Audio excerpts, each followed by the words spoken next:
Hey, what's going on, guys? How's everybody doing today? So we got a brand new Netflix movie that I just watched, and it's called Close. Or maybe it's pronounced Close, I'm not totally sure. Well, what they should have called this movie was Not Even Close to Being a Good Movie. Unless you're into watching action movies that are complete and utterly mindless, but other than that, you're shit out of luck. The basic plot of the movie revolves around a young girl who inherits a shitload of money from her super rich dad. And then Noomi Rapace plays a character who I think is a mercenary, but it never really tells you. And she gets hired to protect this young girl for a week. And as usual, when somebody's hired to protect another person, a bunch of crazy shit happens. So now Noomi Rapace has to fight and protect the rich girl. Now the movie's not all bad, it has some redeemable qualities, like the acting really wasn't that bad. The young girl was kind of wooden for the most part, but she had a few moments where she shined. And I would say Noomi Rapace and the lady that plays the young girl's stepmom, they both are pretty good for like 80% of the movie. The rest was kind of like eh. And I'd say most of the action scenes were pretty okay, but there were some really weird like logistical things about them. Sometimes regarding like the choreography of two people fighting, or whether it's like the progression of like an action scene. For example, there's one scene where there's like a bunch of fish there and you're like,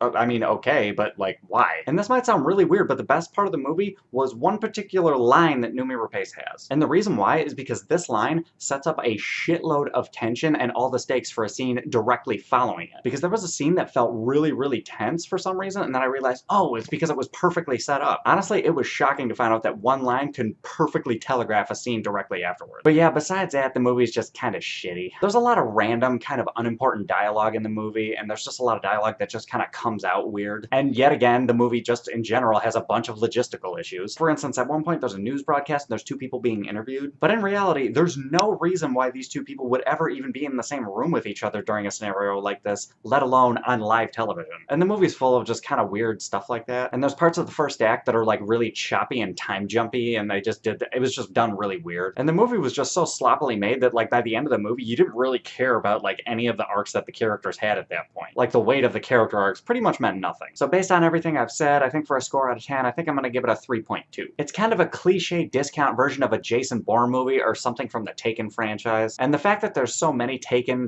/ Jason Bourne movies makes this movie all that much more forgettable. Sorry. But anyway, guys, those are my thoughts. What are your thoughts? Have you seen this movie? Have you heard of it? Hop in the comments. Let me know what's up. Other than that, if you like this review, give me a like, subscribe, a little other bullshit that makes the channel look good, and I will catch you guys later.